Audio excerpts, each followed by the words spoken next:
so glad you could join me on my show today. We are an agency, Sojourner Project. We are located in Minnetonka, which is the West Hennepin area. We provide services to battered women and their children. We are an organization that is committed to that mission. And so we provide those services in a number of ways. We are probably best known for our shelter services, Sheltered for Battered Women. And I think people generally know that when women and children are not safe in their homes, they can call our hotline. We have a 24-hour. Well, we have a 24-hour hotline that they can call. That number, by the way, is 952-933-7422. It is a 24-hour number, so you can call at 2 in the afternoon, 2 in the morning, Sunday, Saturday, Christmas Day, and a person, a real person, a real woman will answer the phone and give you information, give you support, and let you know about shelter if that is what your need is. And it's important for people to know that Sojourner provides services to women in the West Hennepin area. But there is Home Free, which provides identical services in the north areas. Maple Grove and Plymouth, and those areas are served by Home Free. There are services in St. Paul, such as Women's Advocates, which is here. There are a number of shelters and community services all over the metro area. And that the problem is that nobody knows about it, Judy. Right. Nobody and in fact, all over the state here. And all over the country, nobody knows about it. Nobody. Right. I wish to God, some of you news people out there in ABC or CBS or CNN would start talking about this and telling women where to get help. That's my camera. Yeah. No.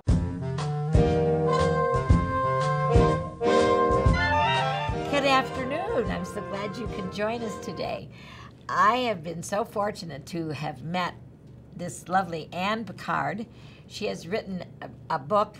It's about peace and pancakes. It's basically a really, really inspirational book for children. And she's an artist also. She draws, she paints, and she's fabulous. And this is Anne. Say hi. Hi. Nice to be here. Nice to see you. Good. What inspired you to write this book? Well, I worked with children. I love working with children.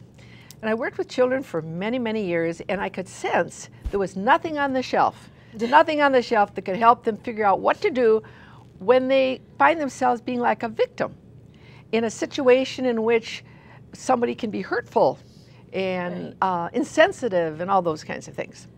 And so that was one of my main thrusts. There's a beautiful organization right now called NVC, Nonviolent Communications. It's the most powerful system where you end up really being truthful with your own feelings, but you also allow them to have feelings. And then you literally make a connection. I think we've gotten ourselves in such a polarized positioning that right now with politics and all the different topics. With cell phones and with texting. And we don't make a connection. Nobody talks to each other anymore. Right. Well, I mean, I see it all the time. There's two people together, and they text message each other instead of talking to each other. Right. I don't understand it. So the whole purpose This is good. The whole purpose of the book really was to give children some options, some skills to learn. Actually, teachers are teaching most of these skills. Oh, thank God. And also to have an opportunity to have another point of view on behavior that is really kind of stands out, so they don't have to become a victim of it. Right.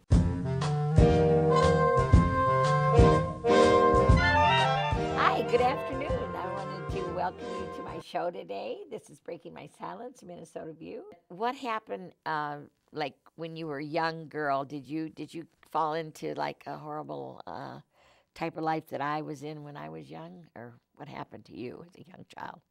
Well, when I was younger, I grew up in a neighborhood which was the Selbydale area. And during that time in the 60s, there was a lot of prostitution going on over there. And I remember when I was little, probably about 6, 7 years old, just wandering around in the neighborhood by myself. And I remember sitting on this ledge by this apartment building, and I seen some women. They were just, to me, they looked like models. They were so beautiful, and I loved the way they dressed and how their hair was fixed, and I would just watch them for hours. But It's like an idol. yeah, well, you know, Idolized them, huh? you know, it's just something about them. They remind me of movie stars or actresses or something, because they dressed so glamorously, you know, and yeah, exactly. But the one thing that I didn't get was, who are these white guys that they're bringing into this house, and why do they keep coming and going and coming and going? And one day I discovered what it was. So I went in his jacket, and I felt that I felt this cold steel. Uh-oh. And I'm like, oh my God, what is this? And I took it out. He had a gun. No, it was a knife. And I took it out and I put it in my shirt. And it was a knife? It was a knife. Oh, and all of a sudden, he went, I'm sure, into his pocket to get the knife. I believe I was with the killer. Because oh, you probably were. Because he positioned you how he wanted you. Remind me, he would stab them in the heart and then slit the throat. Goodness.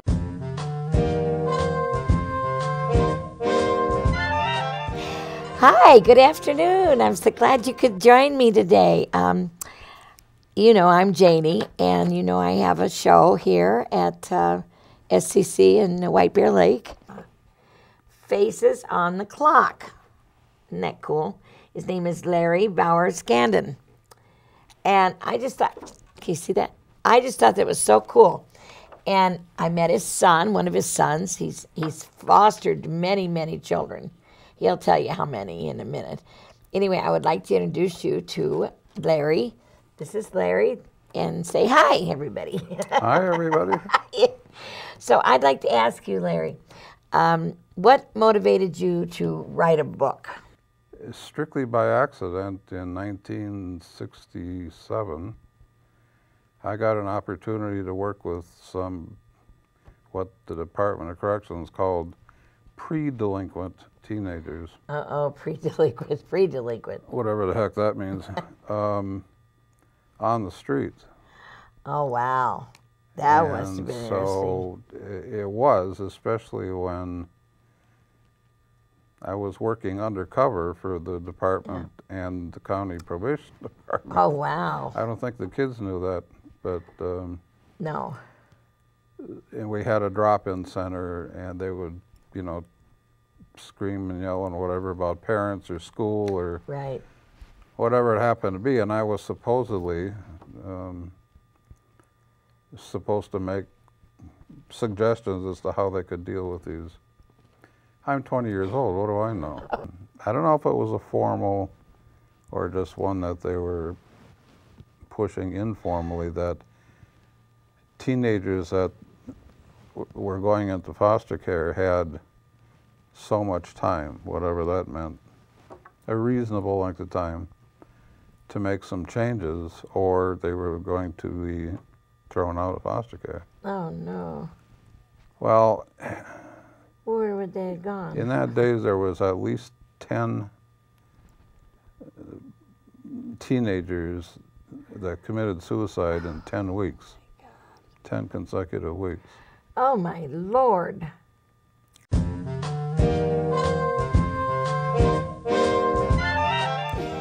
Good afternoon. I'm so glad you could join me today. And I have a lovely lady here that she's with an organization called the Alexandria House. Yes. And I want to introduce you now to my sweet lady here, and her name is Amanda Dickstrom. Good afternoon, Amanda. Good afternoon, Jane. Thanks for having me here. Yeah, I'm so glad you're here. Yeah. So could you tell me a little bit about what your organization is doing for everybody here in Minneapolis and St. Paul? Sure. Minnesota? We're one of several nonprofit agencies that works with domestic violence and sexual violence victims. Alexandra House is located, like you said, in Blaine, in the northern metro area. So we primarily serve victims from the North Metro, but we will, as you said, work with victims from all over the state. Absolutely.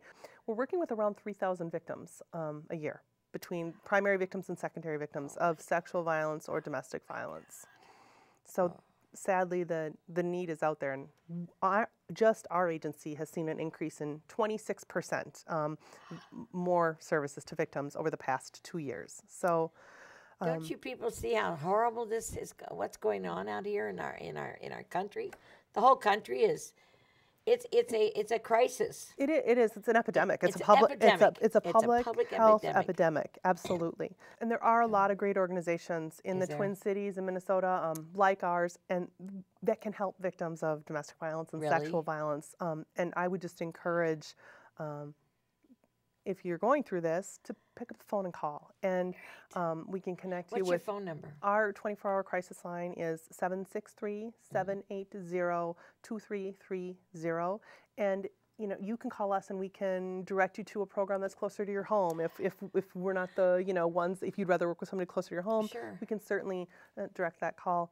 But everything's free for every program, and so there's help out there. God. Thank God. Absolutely. Hi, good afternoon. I'm Janie McCormick, and I have a show called Breaking My Silence, Minnesota View. But I'm going to have two shows. It's going to be Minnesota View and Jane's View, because I have a view of life in this crazy lane that I'm in. It's called the Source Annex. And they do helping other women that have been victims of domestic violence and have been trafficked and have been harmed in drugs and alcohol and all types of drugs, all types of abuse, prostitution, you name it. And they're here she's here today to explain their organization where you can get help. If you're needing help and you don't feel comfortable at home and you're having problems, you can notify them and they will help you find sources to get yourself a safe place. And this is Carissa. This is Carissa. Tell us about the Source Annex, Carissa. I'd love to, absolutely. It's called the Source Annex. The Source works mainly with homeless youth and transitional housing. And then just in 2011, we have women in a house just for women coming out of sex trafficking. Oh, great. So that's just underway and starting to do life with them. They go with outpatient recovery, so they have people that specialize in just the recovery element of it, and then come and live with us. It's like being a person that believes and loves your boyfriend, and you think he's great, and meanwhile he's thinking about how much money he could make from you. You have to be really careful. You have to run away from those kind of men because they're dangerous. Yeah.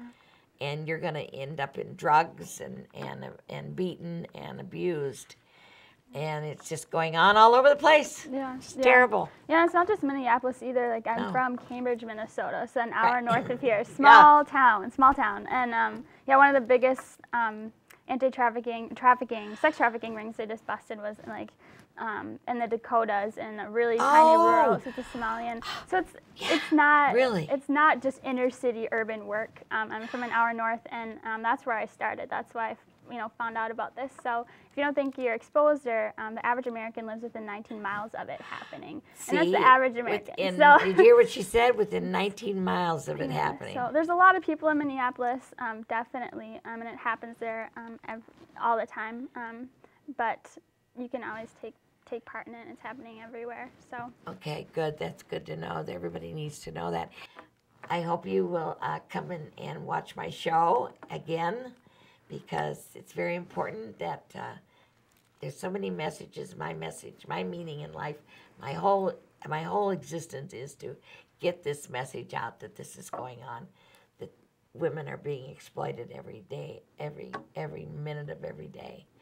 And I want the women to get help, and I want the girls to break free from all the chains that are binding them. And God love you.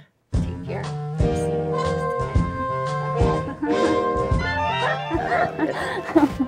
Thank you. Thank so you. much.